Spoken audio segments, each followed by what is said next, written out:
وعافية الأبدان وشفائها ونور الأبصار وضيائها وعلى آله وصحبه وسلم. رب اشرح لي صدري ويسر لي أمري واحلل عقدة من لساني يفقهوا قولي. رضينا بالله ربا وبالإسلام دينا وبسيدنا محمد صلى الله عليه وسلم نبيا ورسولا وبشيخنا محي الدين عبد القادر الجيلاني رضي الله تعالى عنه شيخا ومرشدا.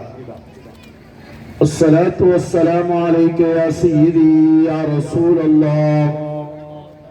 خذ بيدي قلت حيلتي أدركني مرادي يا رسول الله يا شفيع المذنبين يا رسول رب العالمين.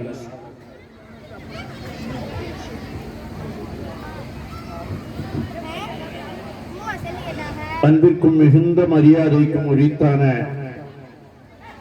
உலமாக்களே, கண்ணியத்திற்கும் பாசத்திற்கும் உரித்தான பெரியோர்களே, சகோதரர்களே, வருங்கால சந்ததிகளே,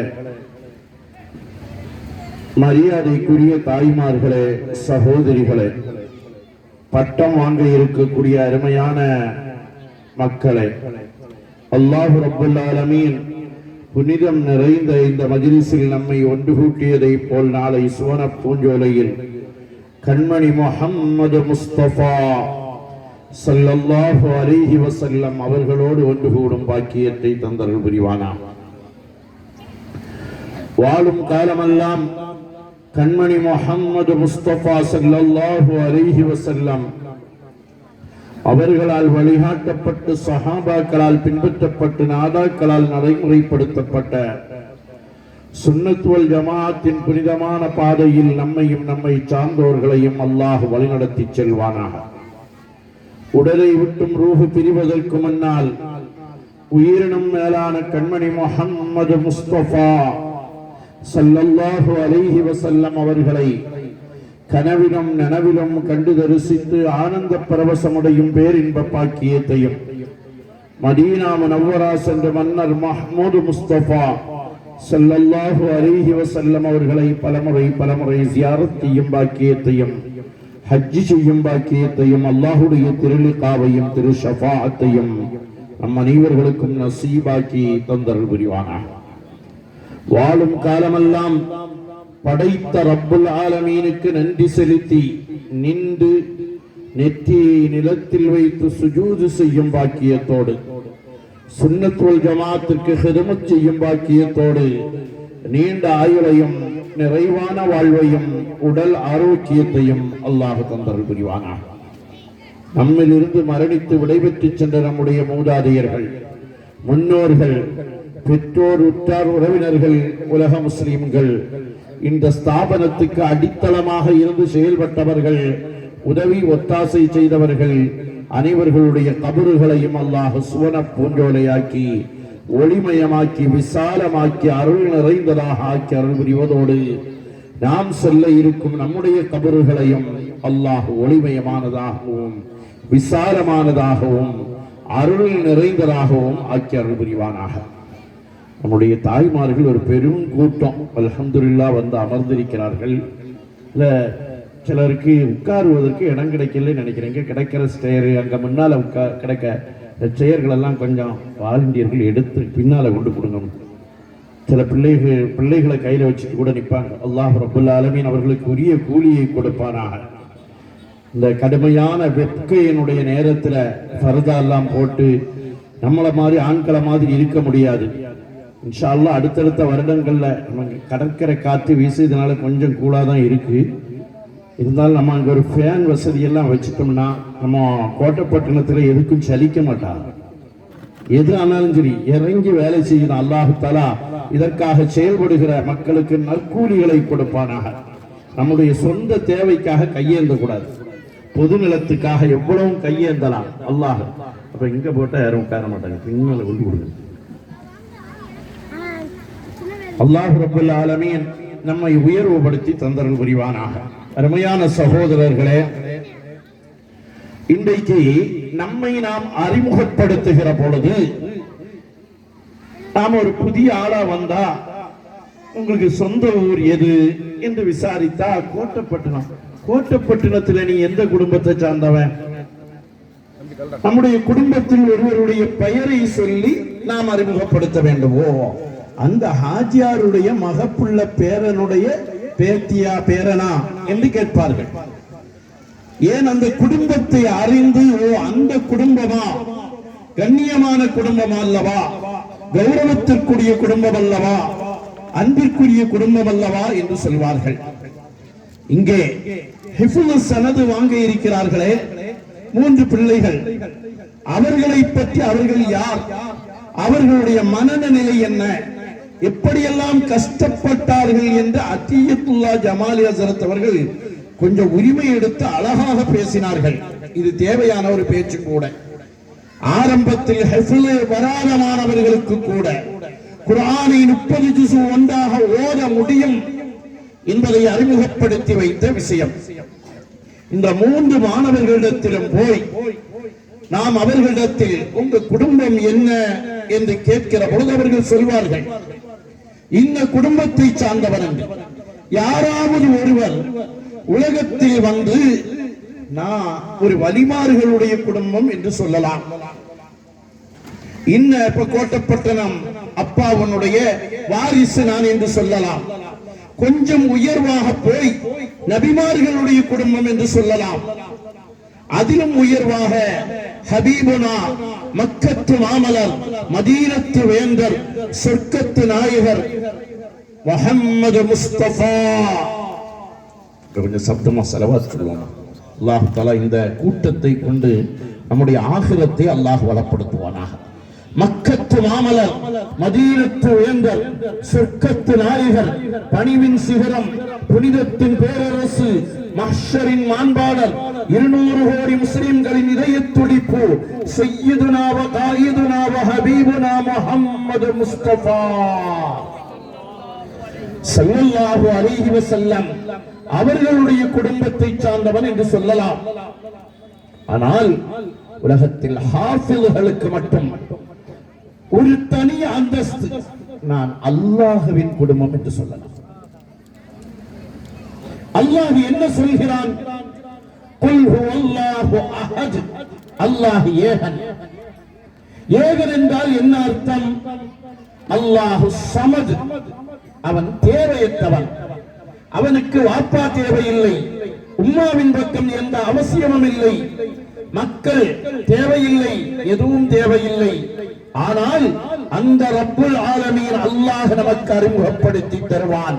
இன்னலில்லாஹி அஹ்லுல்லாஹ், இன்னலில்லாஹி அஹ்லுல்லாஹ். அல்லாஹ்வுக்கு சில குடும்பம் இருக்கிறது. அல்லாஹ்வுக்கு குடும்பமா? சஹாபாக்கள் கேட்கிறார்கள், மன்ஹும் யா ரசூலல்லாஹ், அல்லாஹ்வினுடைய குடும்பம் யார் என்று கேட்கிற பொழுது கண்மணி முஹம்மது முஸ்தபா ஸல்லல்லாஹு அலைஹி வஸல்லம் அவர்கள் சொன்ன வார்த்தை ஹாமிலுல் குர்ஆன், குர்ஆனை சுமப்பவர்கள். குர்ஆனை சுமப்பவர்கள். உலகத்தில் நாம் எதை சுமக்கிறோமோ அதை கொண்டு நமக்கு கண்ணியம் கிடைக்கும். தங்கப்பை, மாணிக்க கற்கள் நிறைந்த பை, அதை கையில சுமந்திருக்கிறோம் என்றால் அதற்கு மரியாதை வேறு. ஒரு கருங்கல்ல தூக்கிட்டு தலையில போகிறவனுடைய மரியாதை வேறு. எதை சுமக்கிறோமோ அதனுடைய மரியாதை தனியாக இருக்கும். இவர்களுடைய இதயத்தை அல்லாஹ் ரப்பல் ஆலமீன் குர்ஆனை சுமப்பதற்காக தேர்ந்தெடுத்திருக்கிறான். சாதாரண விஷயம் அல்ல. உலகத்தில் எத்தனையோ கல்விகள், MBBS, அதற்கு பின்னால் MS, MD, DM என்று மருத்துவத்துறையில் ஒவ்வொரு துறையாக தனித்தனியாக படிக்கிற எத்தனையோ படிப்புகள். இன்ஜினியர் துறையில் ME, MTech என்றெல்லாம் தனித்தனி துறைகள், 1000 துறைகள். சயின்டிஸ்டுகள் உலகத்தையே ஆய்வு செய்கிறார்கள், வான்மண்டலத்தை ஆய்வு செய்கிறார்கள், சூரியனை போய் ஆய்வு செய்கிறார்கள். எல்லோரும் சிறப்புக்குரியவர்கள் தான். இவர்களெல்லாம் எந்த கல்வியை மனதில் வைத்திருக்கிறார்கள் தெரியுமா? அல்லாஹ்வுடைய படைப்பை பற்றிய கல்வி. சந்திரன் அல்லாஹ்வுடைய படைப்பு, சூரியன் அல்லாஹ்வுடைய படைப்பு, பூமி அல்லாஹ்வுடைய படைப்பு, மருத்துவத்துறை தானே இன்றைக்கு உலகத்தில் பெரிதாக பேசப்படக்கூடிய கல்வி. பெரிய டாக்டர் அவர் என்று சொல்கிறார்களே, பெரிய டாக்டர் தான். யாரை பற்றிய படிப்பு? மனித உடலை பற்றிய படிப்பு, அல்லாஹ்வுடைய படைப்புகளை பற்றிய படிப்பு. ஆனால் ஹாஃபிதுகளுடைய இதயத்தில் இருக்கிறது, அது அல்லாஹ்வுடைய படைப்பல்ல. தபர்ரக் பில் குர்ஆன், கண்மணி முஹம்மது முஸ்தபா ஸல்லல்லாஹு அலைஹி வஸல்லம் அவர்கள் சொல்வார்கள், குர்ஆனை கொண்டு நீங்கள் பரக்கத் எடுத்துக் கொள்ளுங்கள். ஃபஇன்னஹு கலாமுல்லாஹ், அது என்ன தெரியுமா? அல்லாஹ்வுடைய கலாம். அருமையான தாய்மார்களே, அருமை சகோதரிகளே, உங்கள் பிள்ளைகளை ஹாஃபிலாக்குங்கள். நம்முடைய பிள்ளைகளுடைய இதயம் குர்ஆனை சுமக்கிற ஒரு பையாக அல்லாஹ் ஆக்கி அருள் புரிவானாக. சாதாரண விஷயம் அல்ல அருமை சகோதரர்களே. கலாமுல்லாஹ், அல்லாஹ்வுடைய கலாம். குர்ஆன் என்பது அல்லாஹ்வுடைய படைப்பல்ல. குர்ஆன் அல்லாஹ்வுடைய படைப்பல்ல, மாற்றமாக அல்லாஹ்வுடைய வாத்து எப்படி படைப்புகளுக்கு அப்பாற்பட்டதோ அதே போன்று அல்லாஹ்வுடைய கலாமும் படைப்பல்ல. அல்லாஹ் எப்பொழுது இருக்கிறான் சொல்ல முடியாது. சூரியன் சந்திரனை வைத்து தான் காலத்தை நிர்ணயிக்கிறோம். சூரியனையும் சந்திரனையும் படைத்தவன் அல்லாஹ் ரப்புல் ஆலமீன். அந்த அல்லாஹ் ரப்புல் ஆலமீன் அவனுடைய படைப்பல்ல, அவனுடைய கலாம், அவனுடைய சிஃபாத் என்று வருகிற பொழுது அது படைப்பல்ல. படைப்பல்லாமல் இருக்கிற ஒரு கலாமை அல்லாஹ் ரப்புல் ஆலமீன் சிலருடைய இதயத்தில் அதை தங்க வைக்கிறான், அதை பதிய வைக்கிறான் என்றால் அல்லாஹ் தேர்ந்தெடுத்திருக்கிறான். இன்றைக்கு நாம் சந்தோஷப்படுகிறோம். எதற்காக?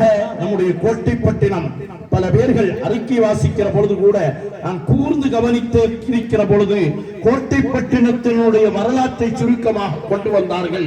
கொஞ்சம் வேதனையோடு சொன்னார்கள், ஒரு கொஞ்ச நாளாக ஒரு இடைவெளி விட்டு போனது. நம்முடைய கோட்டைப்பட்டினத்துக்கு ஆலிம்கள் குறைந்து போகிறார்கள், ஹாஃபிதுகள் குறைந்து போய் கொண்டிருக்கிறார்கள். இதை பல நபர்கள் சொல்லி காட்டினார்கள். நாம் சந்தோஷப்படுகிறோம். கோட்டைப்பட்டினத்தில் இருந்து 3 ஹாஃபிதுகளை இந்த தரணிக்கு நாம் கொண்டு வந்து கொடுத்திருக்கிறோம். கோட்டைப்பட்டினம் ஊர் மக்கள், ஜமாத்தார்கள் எல்லோரும் சந்தோஷப்படுகிறோம். இவர்களை உருவாக்கிய ஆசிரியர்களுக்கு ஏற்படுகிற சந்தோஷம் என் காரணத்தால் அல்லாஹ் ஒரு ஹாஃபிதுல் குர்ஆனை உருவாக்கி தந்து விட்டானே, சந்தோஷத்தில் இருக்கிறார்கள். இவர்களை பெற்றெடுத்த உம்மாவும் வாப்பாவும் அவர்களுக்கு இருக்கிற சந்தோஷம். அல்லாஹ் ரப்புல் ஆலமீன் இந்த சந்தோஷம் இதோடு நிறைவு பெறப் போவதில்லை. இவர்களுடைய தாய் தந்தையர்களை அல்லாஹ் நாளை சொர்க்கத்தில் கஸ்தூரி மலைகளுக்கு மேலால் வைத்து கிரீடம் சூட்ட காத்துக் கொண்டிருக்கிறான். அவர்கள் சந்தோஷத்தில் இருக்கிறார்கள், இவர்களுடைய உறவினர்கள் சந்தோஷத்தில் இருக்கிறார்கள். எல்லாவற்றிற்கும் மேலாக மதீனா மாநகரில் மன்னர் மஹ்மூத் முஸ்தபா ஸல்லல்லாஹு அலைஹி வஸல்லம் அவர்கள் சந்தோஷத்தில் இருக்கிறார்கள். குர்ஆன் இறங்குகிறது, குர்ஆன் இறங்குகிறது. ஜிப்ரீல் அலைஹிஸ்ஸலாம் கொண்டு வந்து இறக்குகிறார்கள். குர்ஆனை இறக்கிற பொழுது கண்மணி முஹம்மது முஸ்தபா ஸல்லல்லாஹு அலைஹி வஸல்லம் குர்ஆனுடைய ஆயத்துக்களை ஜிப்ரீல் அலைஹிஸ்ஸலாம் ஓத இவர்களும் ஓதி காட்டுவார்கள். கண்மணி நாயகம் ஏதாவது ஒரு சிறு வார்த்தை கூட தப்பி போய்விடக் கூடாது. ஒரு ஃபா குர்ஆன்ல ஹாஃபில்கள் ஆன பிறகுதான் விளங்கும். எங்க குர்ஆன்ல ஃபா வருது, ஃபே வருது, அந்த இடத்துல வா வச்சு ஓதக்கூடாது. நம்ம என்னவாவது ஓதிட்டு போயிடுவோம். ஒரு இடத்துல பா வருகிறது என்றால் அந்த இடத்தில் பா பே வச்சுத்தான் ஓத வேண்டும். வாவு கொஞ்சம் நீட்ட வேண்டும் என்றால் நீட்ட வேண்டும். ஒரு யா வைத்தால் அந்த யா வைத்துத்தான் ஓத வேண்டும். சூரா யாசீன் ஓதுகிறோமே, யாசீனில் 2 இடத்தில் நிறுத்தித்தான் ஓத வேண்டும், அதை சேர்த்து ஓதக்கூடாது. உதாரணமாக ஃபலா யஹ்ஸுன்க கௌலுஹும், அங்க நிப்பாட்டு, கட்டாயமா நிப்பாட்டி தான் ஓதணும். ஏன் நிப்பாட்ட வேண்டும்? காஃபிர்கள் அந்த காலத்தில் சொன்னார்களாம், அல்லாஹ்வை பற்றி பேசுற சமயம் பேசப்பா, அல்லாஹ்க்கு கேட்டுரும், மெதுவா பேசு அப்படின்னு சொல்லிட்டு அவர்களுக்கு இடையில் பேசுகிறார்கள். இது கண்மணி நாயகத்துக்கு கொஞ்சம் மனவேதனைப்பட்டார்கள். என்ன அல்லாஹ்வை பற்றி கூட இவனுக்கு தெரியாம இருக்கிறான், மெதுவா பேசுன்னு சொல்றான் என்று சொல்லுகிற பொழுது அல்லாஹ் ரப்புல் ஆலமீன் சொல்கிறான், ஃபலா யஹுஸுன்க கௌலுஹும். நபியே நாயகமே, அவங்க இப்படி பேசுறது உங்களுக்கு துக்கத்தை தர வேண்டாம், கவலையை தர வேண்டாம். இன்னா நஅலமு மா யுஸ்ஸிரூன வ மா யுஅலினூன். இதானே யாசீன் ஆயத்து. நிச்சயமாக நான் ரகசியமாக பேசுவதையும் அறிவோம், சத்தமிட்டு பேசுவதையும் அறிவோம். இப்படி அல்லாஹ் தஆலா சொல்கிறான். இந்த இடத்துல சேர்த்து ஓதணும்னா என்னவாகும்? ஃபலா யஹுஸுன்க கௌலுஹும் இன்னா நஅலமு மா யுஸ்ஸிரூன. அல்லாஹ் ரகசியமா பேசுவதையும் விளங்குவான் என்று அவர்களுடைய சொல் உங்களுக்கு கவலையை கொடுக்க வேண்டாம், அர்த்தத்தை மாத்திரும் என்று சொல்வார்கள். இப்படி ஆய்வு செய்து குர்ஆனை நிறுத்தி ஓத வேண்டிய இடம், சேர்த்து ஓத வேண்டிய இடம், பாவைத்து ஓத வேண்டிய இடம். யா பனி ஆதம அல்லா தஅபுது ஷைத்தான் இன்னஹு லக்கும் அதுவும் முபீன் வ அனிஅபுதூனி. அந்த இடத்துல ஒரு யா வேணும். இது ஹாஃபிதுகளுக்கு தெரியும், குர்ஆனை மனனம் செய்தவர்களுக்கு தெரியும். அல்லாஹ் ரப்பல் ஆலமீன் குர்ஆனை மனனம் செய்தவர்களுடைய உயர்வை அல்லாஹ் உயர்வுக்கு மேல் உயர்வாக்குவானாக. நான் திருநெல்வேலி பேட்டையில ஹிஃப்து செய்தேன். எங்க ஊர்ல திருவிதாங்கோட்டில எல்லாம் யாரும் ஹாஃபிது கிடையாது. நான் தான் முதலாக குர்ஆனை மனனம் செய்ய திருநெல்வேலி பேட்டைக்கு போவதற்கு முன்னால் லால்பேட்டைக்கு போனேன். லால்பேட்டையில போய் எஸ்எஸ்எல்சி முடிச்சிட்டு ஹிஃப்து ஓத போறேன். ரொம்ப ஆர்வம். எங்க ஊர்ல ஒரு ஹாஃபில் வந்து தராவியை தொழ வச்சார். நான் பார்க்கிறேன், இவருக்கு எப்படிடா குர்ஆன் 30 ஜுஸு மனப்பாடம் என்று சொல்லி 27வது கிழமை அவருடைய கையை பிடிச்சு மோந்துக்கிட்டேன். எங்க ஊர்ல யாரும் எனக்கு சொல்லி தரல. கையை பிடிச்சு மோந்துட்டு துஆ செய்யுங்கள் என்று அவர்களிடத்தில் சொன்னேன். ஹிஃப்து ஓத செல்லுகிற பொழுது அங்க அன்றைக்கு நூருல் அமீன் ஹஸரத், இன்றைக்கு நாசிராக இருக்கக்கூடிய நூருல் அமீன் ஹஸரத் எனக்கு பரிச்சை கேட்டுட்டு சொன்னாங்க, நீ எஸ்எஸ்எல்சி படிச்சுட்டு 15 வயசுக்கு மேல வந்திருக்கிறா, உனக்கு ஹிஃப்து வராதுன்றார். நான் ஹிஃப்து ஓத வேண்டும் என்ற பேராசையில் போயிருக்கிறேன். அவர்கிட்ட சொன்னேன், எனக்கு வருங்கிற. இந்த அளவுக்கெல்லாம் நமக்கு தெரியாது, சின்ன பிள்ளை தான், எனக்கு வரும் ஹஸரத், நான் ஓதுவேன் அப்படி. அவர் சொன்னார், நீ ஓத மாட்டாடா, ஓதுவேன் அப்படின்னு. அப்ப அவர் சொன்னார், ஒரு சூறாவை தந்து இதை நீ மனப்பாடம் பண்ணி எனக்கு சொல்லணும். எனக்கு இன்றைக்கு நினைவிருக்கிறது, அல்காரியா சூறாவை என் கையில தந்து இதை மனப்பாடம் பண்ணி சொல்லுடான். எனக்கு பெரிய சந்தோஷம், எனக்கு ஏற்கனவே மனப்பாடம். உடனே அல்காரியான்னு கையில தந்த உடனே திரும்ப அடிச்சேன். உடனே அவர் சொல்லிட்டாரு, இது ஏற்கனவே உனக்கு மனப்பாடம் தான், இது சரிபட்டு வராது அப்படின்னு குர்ஆன் அப்படியே திறந்து நடுவுல ஒரு பகுதியை எடுத்து இதுல ஒரு அரை பக்கத்தை நீ மனப்பாடம் பண்ணித்தா உனக்கு ஒரு 15 நிமிஷம் நேரம் தாரேன்ற. நான் ஒரு 5 நிமிஷத்துல மனப்பாடம் பண்ணாது என்னுடைய வேகம், ஒரு ஆசை. அருமையான பிள்ளைகளே, ஹிஃப்லை மனனம், குர்ஆனை மனனம் செய்யக்கூடிய ஹாஃபிலீன்களே, ஆசை வருகிற போது அல்லாஹ்வுடைய கலாமின் மீது ஒரு பற்று வரும். 5 நிமிஷத்துல மனப்பாடம் பண்ணி அவர்கிட்ட கொண்டு ஒப்புவிச்ச உடனே அவர் என்கிட்ட சொன்ன வார்த்தை, நீ ஹாஃபில் ஆயிடுவாடா, நீ ஹாஃபில் ஆயிடுவா. இதல்ல விஷயம். நான் அங்க இருந்து வந்துட்டேன், எனக்கு அங்கே ஒத்து வரல. திருநெல்வேலி பேட்டையில வந்து என்னுடைய உஸ்தாது பெருந்தகை ஹாஃபில் கமாலுத்தீன் ஹஸரத் நவ்வரல்லாஹு மர்கதா வ நஃபஅனா பி உலூமிஹி உஸ்தாத் அவர்களுடைய கபரை அல்லாஹ் தஆலா சுவன பூஞ்சோலையாக்குவானாக. உஸ்தாதிட்ட வந்து ஓதி குர்ஆனை மனப்பாடம் பண்ணி பல தௌர்களை கொடுத்து ராத்திரி உட்கார்ந்து ஒரு நோட் எழுதி வச்சிருக்கேன். இப்போ இருக்குது ஒரு 200 பேஜுக்கு மேல முத்தஷாபிஹாத்துகளை எழுதுது. உட்கார்ந்து எழுதிட்டு இருக்கிற பொழுது இதே நூருல் அமீன் ஹஸரத் வந்து கதவை தட்டுறா. அப்படி நான் பின்னால் அங்க பார்த்து உட்கார்ந்து இருக்கிறேன். நூருல் அமீன் ஹஸரத் வந்து கதவை தட்டுறா. தட்டிட்டு என்ற திரும்பி பார்க்கிறேன், நூருல் அமீன் ஹஸரத் நிற்கிறாங்க. என்ன ஹஸரத் அப்படி எழுப்பி நின்ற உடனே, நீ ஹிஃப்து முடிச்சிருக்கிறீங்களோ? ஆமா முடிச்சிருக்கிறேன். உங்களுக்கு பரீட்சை கேட்க தான் வந்திருக்கிறேன். ஹிஃப்து முடித்த பரீட்சை கேட்பதற்காக வந்திருக்கிறேன் என்று சொன்னதும் அந்த நோட்டை அப்படியே மூடி வச்சு குர்ஆனை மூடி வச்சு அல்ஹம்துலில்லாஹ் படுத்து தூங்கிட்டேன். உஸ்தாத், அதனால் தான் சொல்வேன், குர்ஆனுடைய மனப்பாட சக்தி. நூருல் அமீன் ஹஸரத் காலையில சுபு தொழுத உடனே நாங்க 4 பேருக்கும் பரீட்சை கேட்க ஆரம்பிச்சுட்டு 30 கோடு போட்டு போட்டு வச்சிருக்கிறார். ஒவ்வொரு ஜுஸுல இருந்தும் கேள்வி. காலையில 6 மணிக்கு தொடங்கின பரீட்சை சாயங்காலம் 5 மணி வரைக்கும் பரீட்சை கேட்டிருக்கிறார். 30 ஜுஸுல இருந்து 4 பேருக்கும் பரீட்சைகள். அதுல முதல் மதிப்பெண்ணாக என்னை போட்டு வாழ்த்துகிறார்கள் என்றால் ஏன் சொல்லுகிறேன் என்றால் பெருமைக்காக அல்ல, நம்முடைய ஆர்வம். அருமையான தாய்மார்களே, உங்களுடைய ஆர்வம் உங்களுடைய பிள்ளைகளை ஹாஃபிலாக. அதே பள்ளியில 13 வருஷம் தொடர்ச்சியா தராவீஹ் தொழ வைத்தேன். அல்லாஹ் ரப்பல் ஆலமீன். அருமையான சகோதரர்களே, அருமை தாய்மார்களே, உங்களிடத்தில் சொல்வேன், உங்கள் பிள்ளைகளை ஹாஃபில் ஆக்குங்கள். காயல்பட்டினத்தை பற்றி சொன்னார்களே, காயல்பட்டினத்துல இன்றைக்கு நீங்க போனா ஜெயசேகரன் ஹாஸ்பிட்டல்ல ஒரு எம்எஸ் டாக்டர் இருக்கிறார், சின்ன பிள்ளை எம்எஸ், அதோடு அவரு நியூராலஜி, அதோடு நல்ல ஹாஃபில். தியேட்டர்ல இருந்து நேர போறார், எங்க தராவிஹ் தொழுவிக்கிறது. தியேட்டர்ல இருந்து 1 மணி நேரம் டைம் கேட்டு வாங்கிட்டு தராவீஹுக்கு போய் நிற்கிறார். தராவீஹ் இப்பொழுதும் தொழுவிக்கிறார். அருமையான சகோதரர்களே, இப்படி உருவாக்கப்பட்ட ஹாஃபில்கள், இந்த ஹாஃபில்களை பற்றி கேட்டால் அவர்கள் அல்லாஹ்வுடைய குடும்பம் என்பார்கள். இவர்களை பற்றி கண்மணி முஹம்மது முஸ்தபா ஸல்லல்லாஹு அலைஹி வஸல்லம் சந்தோஷப்படுவார்கள். ஏன் தெரியுமா?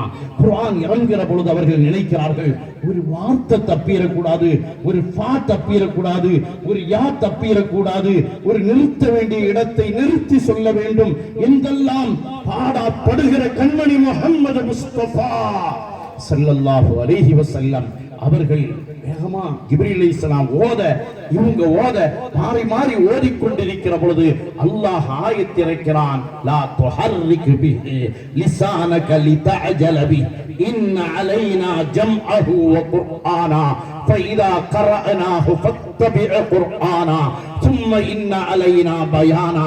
அல்லாஹ் ஆயத்தை இறக்குகிறான், யா ரசூலல்லாஹ், யா ஹபீபல்லாஹ், லா துஹர்ரிக் பிஹி லிசானக, உங்களுடைய நாவை நீங்கள் அசைக்க வேண்டாம், மறந்துருமோ, தப்பிடுமோ, ஏதாவது ஒரு வாசகம் மாறிவிடுமோ என்று நீங்கள் பயப்பட வேண்டாம். நீங்கள் ஓத ஓத அதை நாம் ஒன்றுபடுத்தி உங்கள் நெஞ்சத்தில் பதிவுபடுத்தி தருவோம் என்று அல்லாஹ் ரப்பல் ஆலமீன் சொன்னதும் கண்மணி முஹம்மது முஸ்தபா ஸல்லல்லாஹு அலைஹி வஸல்லம் சந்தோஷப்படுகிறார்கள். அருமையான ஹாஃபில்களே, நீங்கள் கஷ்டப்பட்டு இருக்கலாம். இந்த ஹாஃபில்கள்ட்ட ஒரு 3 வருஷம் 4 வருஷம் இவன் பட்ட கஷ்டத்தை காலில பார்த்தா தெரியும். இந்த ஹாஃபில்களுடைய காலெல்லாம் இப்படி உட்கார்ந்து ஆடி ஆடி ஓடி அவருடைய காலில் ஒரு காய அடையாளம் இருக்கு. அவ்வளவு கஷ்டம், அவ்வளவு சிரமங்கள் இருக்கும். ஆனால் அருமை ஹாஃபில்களே, நீங்கள் பட்ட சிரமத்தால் குர்ஆன் கிடைக்கவில்லை, அல்லாஹ் உங்களை தேர்ந்தெடுத்தார். காயல்பட்டினத்தில் ஒரு பையன் ஹிஃபுல் ஓதிட்டு இருக்கிறான். அவன் ஓத சொன்னா விளையாட்டு பிள்ளைகள் தானே, இன்னைக்கு வீட்டுக்கு வந்தா செல்போன் பார்க்கிறான், வீட்டுக்கு போயிருவாங்க. அவன் ஓத மாட்டேங்கிறான், பழைய பாடம் சரியா கொடுக்க மாட்டேங்கிறான். அவங்க உம்மா 52 வயசு நினைக்கிறேன், 52 வயசுல அவங்க உம்மா சொன்னாங்களாம், டேய் உன் கூட நானும் ஹிஃபுல் ஓதுறேன்டா, உன் கூட நானும் ஹிஃபுல் ஓதுகிறேன் என்று சொல்லி அந்த தாயும் சேர்ந்து ஹிஃபுல் ஓத ஆரம்பிச்சா. பையன் பாடம் கொடுத்தானா இல்லையா, அவன் உம்மாட்ட பாடம் கொடுக்கணும், உம்மா அவன் பாடம் கொடுக்கணும். இப்படி ஒரு நிர்பந்தத்துக்கு ஆளாக்கி அந்த 52 வயதில் அவர்களும் ஹிஃபலை முடித்தார்கள், பையனை ஹிஃபலை முடித்தார். அருமையானவர்களே, குர்ஆன் இதயத்தில் இருக்கிற பொழுது அதனுடைய சந்தோஷம், அதனுடைய மகிழ்ச்சி நமக்கு விளங்காது. ரமலான் வருகிற பொழுது, நான் ரமலான்ல மட்டும் யாராவது ஒரு ஆள்கிட்ட இப்பவும் பாடம் கொடுக்கிறேன், 30 ஜுஸுவை பாடம் கொடுக்கிறேன். ஒரு நாளைக்கு 1.25 ஜுஸு யாராவது ஒருவரிடத்தில் பாடம் கொடுப்பேன், பாடம் கொடுத்துக் கொண்டே இருப்பேன்.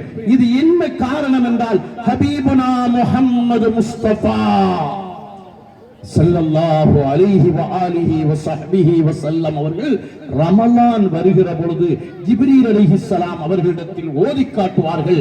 ஜிப்ரீல் அலைஹிஸ்ஸலாம் கண்மணி நாயகத்திடத்தில் ஓதி காட்டுவார்கள். இப்படி ஓதி காட்டுகிற பழக்கத்தை நம் இதயத்தில் வைத்துக் கொள்வோம். அருமையான ஹாஃபில்களே, அருமையான ஹாஃபில்களே, இந்த ஹாஃபில்களை பெற்றெடுத்த பெற்றோர்களே, குர்ஆனை அதிகம் ஓத வையுங்கள், வீட்டில் வைத்து ஓத வையுங்கள். வீட்டுல பலாய் முசீபத்து வராது, சங்கடங்கள் இருக்காது, வேதனைகள் தரிபட்டு இருக்காது, பிரச்சனைகளுக்கு தீர்வு கிடைக்கும். ஷைத்தானியத்தான ஷர்றுகள், ஏதேனும் கவலையான விஷயங்கள் வந்தால் குர்ஆனை ஓத வையுங்கள். குர்ஆனை வீட்டில் பிள்ளைகளை வைத்து ஓத வையுங்கள். கொரோனா வந்ததோ இல்லையோ, எந்த பள்ளியிலையும் நம்மளை தொழுவைக்கு அனுமதிக்கல. நான் 35 வருஷமா தராவி தொழுவிச்சிட்டு இருக்கிறேன், இந்த வருஷம் வர வேண்டாம், வருவதற்கு வாய்ப்பு இல்லை என்று சொல்லுகிற பொழுது ஒரு நல்ல வாய்ப்பு என்று சொல்லி வீட்டில் தராவியை ஆரம்பித்தேன். என் மனைவி மக்கள் காக்காவுடைய மனைவி மக்கள் எல்லோரையும் வரிசையா ஒரு சஃபா நிப்பாட்டிட்டு ஆண்கள் தனி சஃப்பு பெண்கள் தனி சஃப்பு என்று வீட்டில் நின்று வீட்டில் 30 ஜுசுவையும் ஓதி தராவீஹ் தொழுக வைத்தோம் என்றால் அருமை ஹாஃபில்களை பெற்றெடுத்த பெற்றோர்களே, உங்கள் வீடுகளில் குர்ஆனை ஓத வையுங்கள். வீடுகளில் ஓத வைக்கிற பொழுது அல்லாஹ் ரப்புல் ஆலமீன் உயர்வை கண்ணியத்தை தருவான். அருமையான பெற்றோர்களிடத்தில் சொல்வேன், ஒரு பிள்ளையாவது ஹாஃபிலாக்குங்கள். காரணம் என்ன? நாளை நாம் கையை பிசைந்து கொண்டிருக்கிற நேரம் ஒன்று ஏற்படும். யௌம யஃபிர்ருல் மர்உ மின் அஹீஹி வ உம்மிஹி வ அபீஹி வ ஸாஹிபத்திஹி வ பனீஹி. தாய் தந்தையை பார்த்து ஓடக்கூடிய நேரம், பிள்ளைகளை பார்த்து பெற்றோர்கள் ஓடக்கூடிய நேரம், மனைவி கணவனை அறிமுகமே தெரியாததை போல் ஓடிவிடக்கூடிய காலம் மஹ்ஷருடைய காலம் வர இருக்கிறது. அந்த காலகட்டத்தில் நமக்கு துணை நிற்பது குர்ஆனை சார்ந்தது. நமக்கு துணை நிற்கும் குர்ஆனை சார்ந்த நம்முடைய மகனாக இருந்தால் குர்ஆனுடைய ஆயத்துக்கு மாற்றமாக யௌம யஃபிர்ருல் மர்உ மின் அஹீஹி வ உம்மிஹி வ அபீஹி என்று சொல்லுகிற அந்த நிலைப்பாட்டுக்கு மாற்றமாக இருக்கும். அருமையான சகோதரர்களே, அருமை பெரியவர்களே, அருமையானவர்களே, குர்ஆனை ஓதிய ஒரு ஹாஃபிலாக இருந்தால் நாளை கியாமத்தில் உம்மா ஓடி வருகிறார், வாப்பா ஓடி வருகிறார், மகனை பார்க்கிறார். மகன் ஒரு ஹாஃபில், உம்மா வாங்க, எனக்கு 10 டிக்கெட் கையில் இருக்கு, சொர்க்கத்தை கூட்டிட்டு போறதுக்கு 10 டிக்கெட் கையில் வைத்திருக்கிறேன் என்று சொல்லி 10 பேர்களை சொர்க்கத்துக்கு அழைத்து செல்லுகிற ஒரு பிள்ளை நமக்கு வேண்டுமா வேண்டாமா? இதனால் தான் காயல்பட்டினத்தை சொன்னேன். காயல்பட்டினத்தில் இந்த வருஷம் நாங்க எங்க மதரசால 6 பேருக்கு சனது கொடுத்தோம். ஒருத்தன் கூட ஆல்மிசா ஓத வரமாட்டாரு. அவங்க அப்படியே பிஇ எம்இ டாக்டர் அது இதுன்னு போய் படிக்க போயிடுறாங்க. ஏதோ 1-2 பிள்ளைகள் தப்பி ஓத வந்தால் சரி, இருந்தாலும் ஓதட்டும், ஹாஃபில்களாக இருக்கட்டும். ஒரு ஹாஃபிலை நம்முடைய குடும்பத்தில் உருவாக்குவது என்பது, அல்லாஹ்வுடைய குடும்பத்தை சார்ந்த ஒருவரை நம் வீட்டில் வைத்திருக்கிறோம். அல்லாஹ்வுடைய குடும்பத்தை சார்ந்த ஒருவரை நாம் வீட்டில் வைத்திருக்கிறோம்.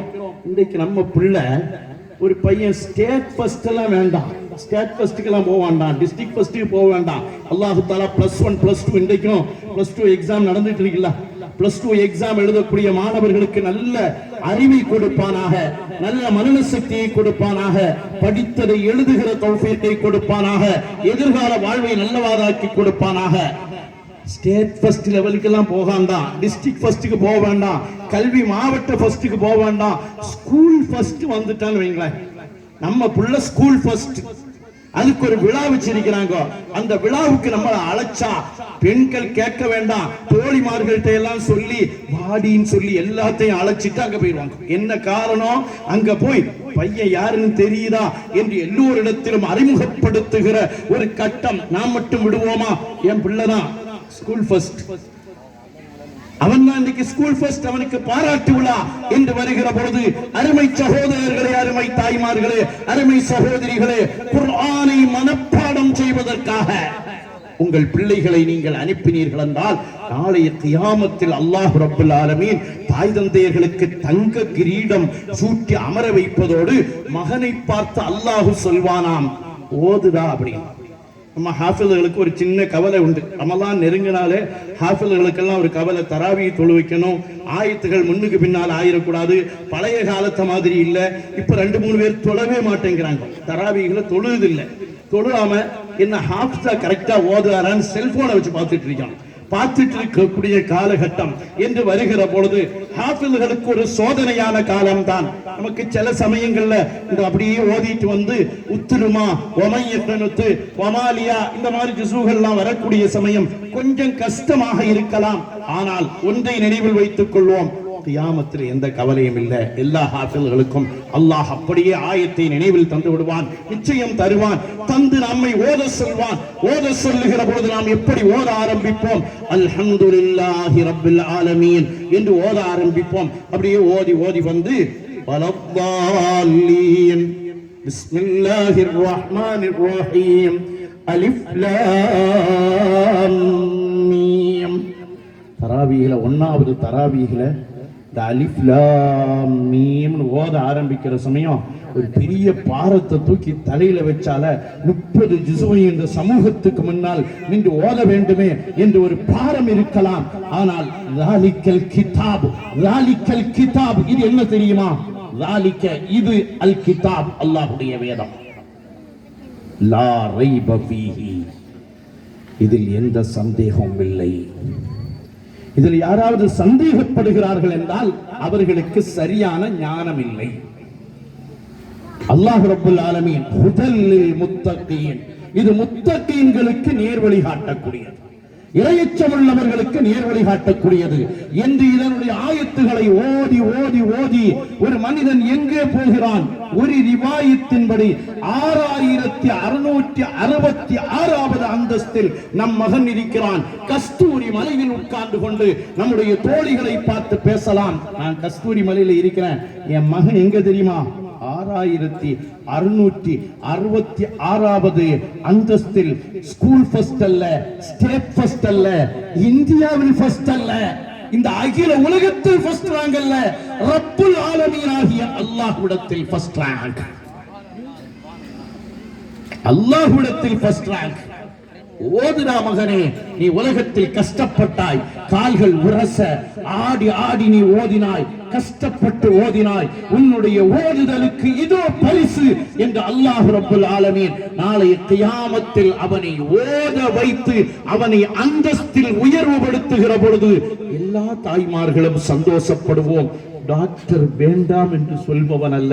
என்னை பொறுத்தவரையிலும் நல்ல இஸ்லாமிய டிஜிஓ நமக்கு தேவை என்று சொல்பவன், நல்ல இஸ்லாமிய பெண் டாக்டர் தேவை, நல்ல இஸ்லாமிய அறிவாளிகள் தேவை, இஸ்லாமிய ஐபிஎஸ் தேவை, ஐஏஎஸ் தேவை என்றெல்லாம் பயான் செய்யக்கூடிய நான் சொல்லுவேன், எந்த ஐஏஎஸ்க்கும் அங்கே பவர் இல்லை, எந்த ஐபிஎஸ்க்கும் அங்கே பவர் இல்லை, எந்த இன்ஜினியருக்கோ டாக்டருக்கோ எம்டி ஆனாலும் சரி, டிஎம் ஆனாலும் சரி, அதற்கு மேல் 1000 படிப்பை படித்தவனாக இருந்தாலும் சரி, கியாமத்து நாளில் அங்கே அல்லாஹ் ரப்பல் ஆலமீன் ஹாஃபில்களுக்கு தான் தனிச்சிறப்பை கொடுத்து ஓது ஓது என்று சொல்லி டிஸ்ட்ரிக்ட் ஃபர்ஸ்டையும் காணோம், டிஸ்ட்ரிக்டையும் காணோம், ஸ்டேட்டையும் காணோம், அங்கு இருப்பதெல்லாம் அகில உலகம் என்று இருக்கிற அந்த மாபெரும் மரியாதைக்குரிய இடத்தில் அல்லாஹ் ரப்பல் ஆலமீன் உயர்வுபடுத்தி வைப்பான். நீங்கள் கேள்விப்பட்ட ஒரு செய்தியாக இருக்கலாம்.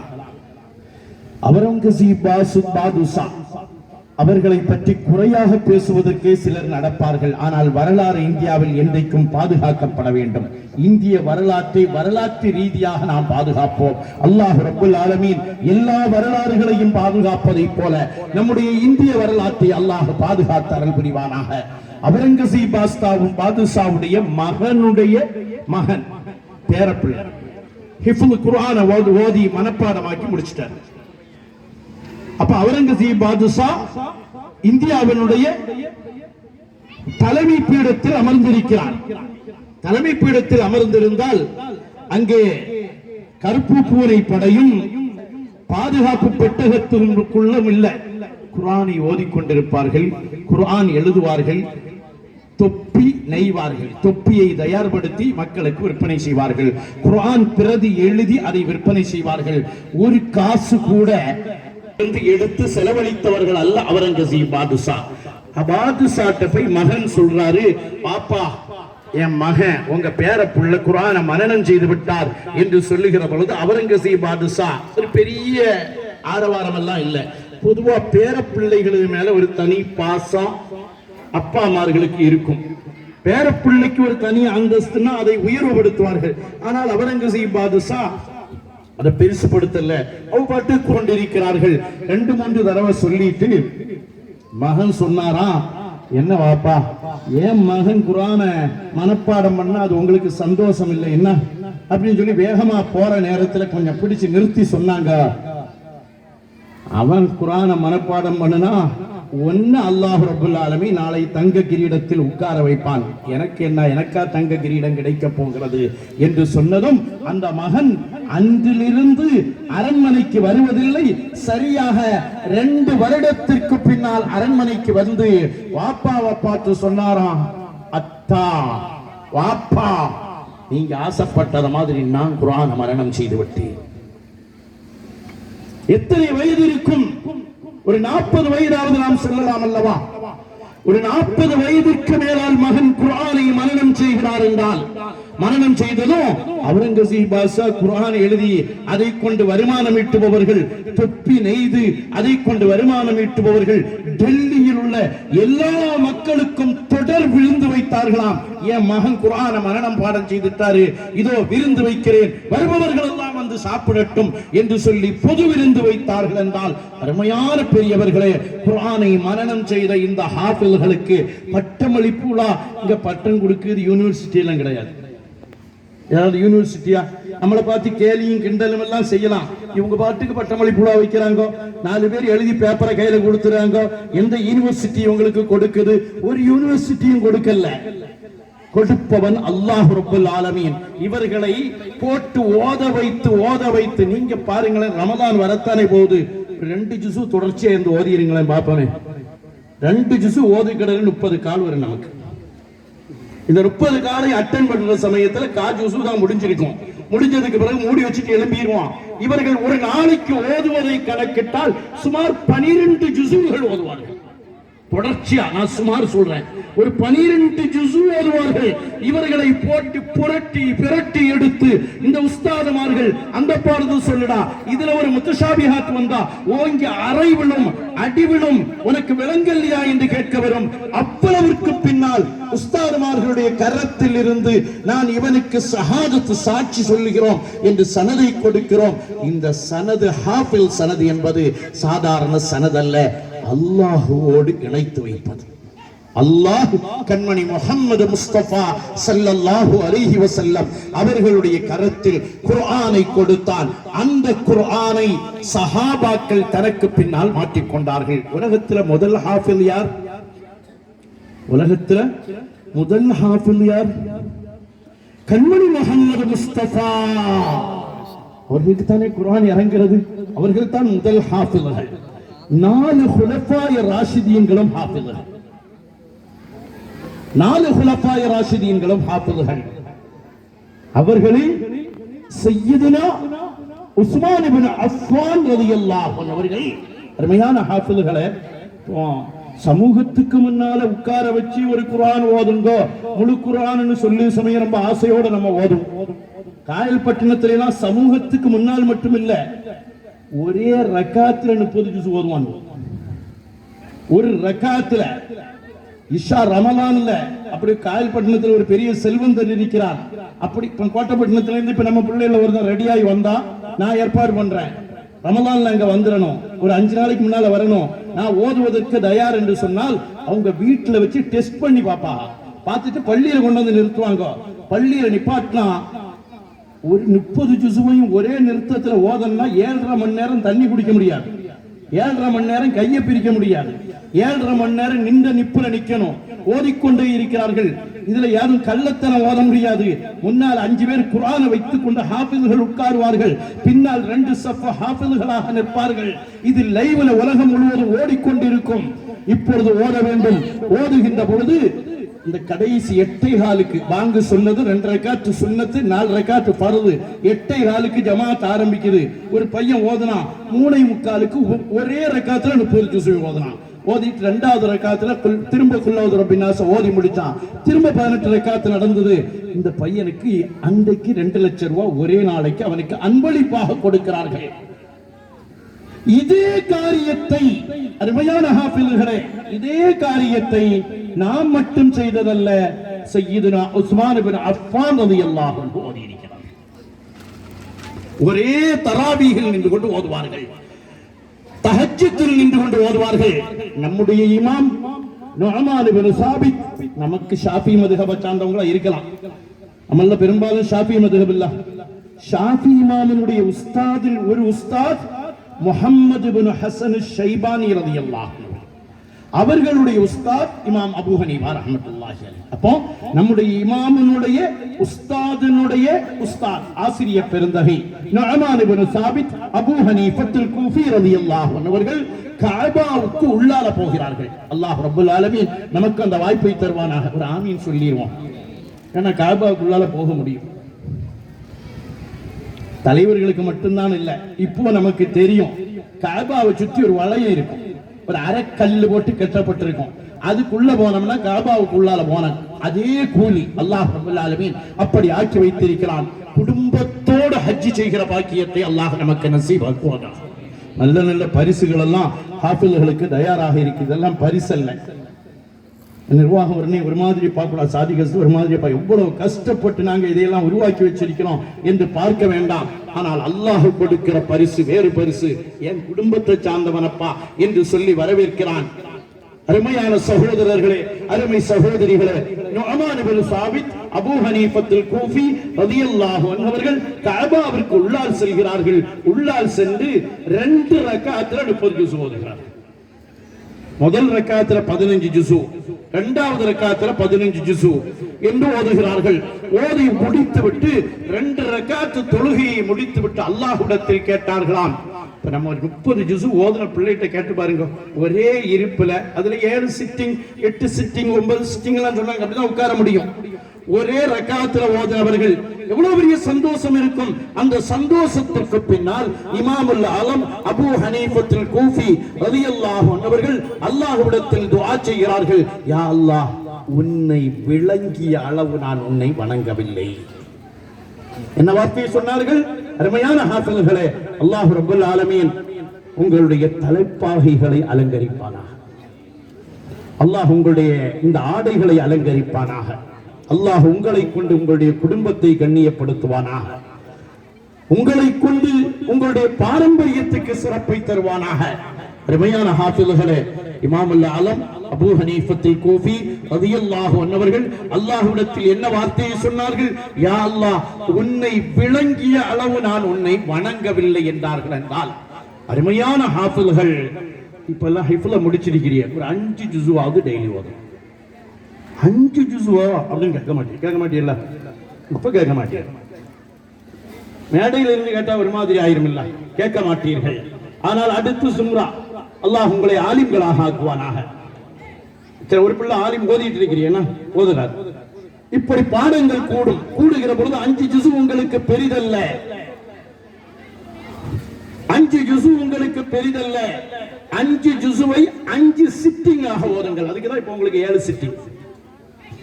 சுபுவுக்கு பிறகு முன்னாலேயும் பின்னாலே அரை ஜுஸு ஓதுனா 1 ஜுஸு, மதரசாக்களையும் 1 ஜுஸு ஓத வைத்து விடுவார்கள். உறக்கம் வந்தால் தயவு செய்து உறங்காதீர்கள். பொதுவா காலையில குர்ஆன் ஓத மதரசாக்கள்ல உட்கார வச்சா அதுல 3/4 பங்கு பேர் உறங்கிட்டு தான் இருப்போம். தஹஜ்ஜத் வரைக்கும் பாடம் பார்த்திருப்போம், உறங்கிட்டு இருப்போம். நம்ம மதரசாக்கள்ல எல்லாம் உங்களுக்கு உறக்கம் வந்தா நீயே எழும்பி நின்றுகோ என்று சொல்லி ஒரு பழக்கம் வைத்திருக்கிறோம். எழும்பி நின்று ஓதுங்கள், நடந்து ஓதுங்கள், உட்கார்ந்து ஓதுங்கள், ஓதுவதிலே லைஃபை கொண்டு வாருங்கள். அல்லாஹ் ரப்பல் ஆலமீன் உங்களுடைய கதரை அந்தஸ்தை உயர்வுபடுத்துவானாக. 5ன்னு சொன்னா ஒரு 3லயாவது வந்திருக்கும் இல்ல, ஒரு 3 ஜுஸு நீங்கள் ஓதினீர்கள் என்றால் 10 நாளில் 30 ஜுஸுக்கள் அல்லாஹ் ரப்பல் ஆலமீன் உங்களுடைய இதயங்களை விசாலமாக்கி வைப்பானாக. இந்த குர்ஆனை மனனம் செய்கிறோம் அல்லவா, குர்ஆனை மனனம் செய்வதனால் கிடைக்கக்கூடிய பலன்களை மட்டும் சொல்லி, முதல்ல சொன்னதும் பலன்கள் தான், இப்பொழுதும் 1-2 பலன்களை சொல்லி நிறைவுபடுத்துகிறேன். இது சுன்னத். குர்ஆனை மனனம் செய்வதனுடைய ஹுக்கும் என்ன? அது சுன்னத்தா, ஃபர்லா, வாஜிபா, முஸ்தஹப்பா என்று கேட்கலாம். இது ஒரு சுன்னத். கண்மணி முஹம்மது முஸ்தபா ஸல்லல்லாஹு அலைஹி வஸல்லம் قد حفظ القرآن وكان يراجعه جبريل عليه السلام في كل سنة كما في مسلم عن فاطمة رضي الله تعالى عنها إن جبريل كان يعارضه. ஒவ்வொரு வருஷமும் அவர்கள் புதுப்பிப்பார்கள். தராவீஹ் தொழுகைக்கு போறோமா இல்லையா பள்ளிவாசல்கள்ல, சில இடங்கள்ல போனா இந்த இமாம்கள் ஹாஃபில் இல்லாம இருப்பாங்க. அப்படி இருக்கக்கூடிய சமயம் சில சமயங்கள்ல அல்லாஹ் நம்ம இமாம்களை பாதுகாப்பான, அங்க யாரும் அப்படி இல்ல, இமாம்களுக்கும் ஹாஃபிலுக்கும் இடையில மோதிக்கும். இமாமுக்கும் ஹாஃபிலுக்கும் இடையில மோதனா என்ன நடக்கும்? இமாம் சில சமயம் பயான்ல ஹாஃபில் இன்னைக்கு 2 ஆயத்தை விட்டுட்டு ஓதிட்டாரு பயான்லயே சொல்லிடுவான். பயான்ல சொல்லிட்டா அந்த ஹாஃபில் அன்றைக்கு காலை முழுவதும் ஓதி மனப்பாடம் செய்து நைட்டு தராவீஹ் தொழுவிச்சு 2 ஆயத்து விடுவிட்டுட்டேன் உள்ள கவலையில இருந்து நாளைக்கு எடுத்து ஓதி விடலாம் என்ற கவலையில் இருக்கிற அவன் முகம் வாடி போய் சில பிள்ளைகள் கண்ணீரே வடிச்சிருவான். அப்படி இருப்பதற்கு ஒரு வழி இருக்கு. நான் அந்த வழியை தான் பின்பற்றி, யார் இமாமா இருக்கிறாரோ அவற்றை பாடம் கொடுக்க, பாடத்தை நீங்க கேளுங்க. எனக்கு ஒரு தடவை நீங்க பாடம் கேட்கணும், மக்ரிபுக்கு பிறகு அவற்றையே பாடம் கொடுப்பார். அவர் சொல்வார், ஏதாவது தப்பு வந்தாலும் ஹாஜா தப்பெல்லாம் உடல்ல என்ற பாடம் கொடுத்திருக்கிறார். அருமையான சகோதரர்களை, இது அவரை மடக்கிறதுக்காக வேண்டி நான் சொல்லி தருவதல்ல, அவருடைய கல்வியில் ஒரு துமானீனத்தை ஏற்படுத்துவதற்காக, ஒரு நிம்மதியை ஏற்படுத்துவதற்காக பாடத்தை அப்படி கொடுங்கள். அல்லாஹ் ரப்பல் ஆலமீன் உங்கள் ஹிஃபுலை அதிகப்படுத்தி தருவானாக. கண்மணி முஹம்மது முஸ்தபா ஸல்லல்லாஹு அலைஹி வஸல்லம் சொல்வார்கள், ஹாஃபில்களுடைய உடலை மண் தின்னாது. தோண்டி பார்க்க போவாங்க, ஹாஃபில்களுடைய உடலை மண் தின்னாது. நான் சொல்வதல்ல, கண்மணி முஹம்மது முஸ்தபா ஸல்லல்லாஹு அலைஹி வஸல்லம் அவர்கள் சொல்லி இருக்க, இமாம் பைஹகி ரலியல்லாஹு அன்ஹு அவர்கள் இந்த ஹதீஸை தன்னுடைய கிரந்தத்தில் பதிவு செய்து, இந்த ஹதீஸை கிண்டிப்பாக்குதுக்குன்னே பிறந்தவர் அல்பானி. அவர் நம்ம அங்கீகரிக்கல, வெளிப்படையாவே சொல்றோம், நம்முடைய அக்கீதாவுக்கு மாற்றமானவர். அவருக்கு தோதுவாய் இருந்த ஹதீஸை கரெக்டுங்குவார். அந்த அல்பானியே சொல்கிறார், வஸஹஹுல் அல்பானி, அல்பானி சஹாஹியாக்கியவர். லவ் ஜுமிஅல் குர்ஆனு ஃபீ இஹாபின், ஒரு தோல் பையில, கண்மணி முஹம்மது முஸ்தபா ஸல்லல்லாஹு அலைஹி வஸல்லம் சொன்ன வார்த்தை, ஒரு தோல் பையில் குர்ஆன் முழுவதையும் ஒன்று சேர்க்கப்பட்டு அது கட்டி வைக்கப்பட்டால், மா அஹரகஹுல்லாஹு பின்னார், அல்லாஹ் அந்த தோல் பையை கரிக்க மாட்டான், எரிக்க மாட்டான். இது இன்றைக்கு மட்டுமல்ல, பல பள்ளிவாசல்களில் தீப்பிடித்தது. தீப்பிடித்த பொழுது குர்ஆனுடைய அட்டைகள் எரிந்தது, குர்ஆன் எரியாமல் பாதுகாக்கப்பட்டது. சுனாமி வந்த பொழுது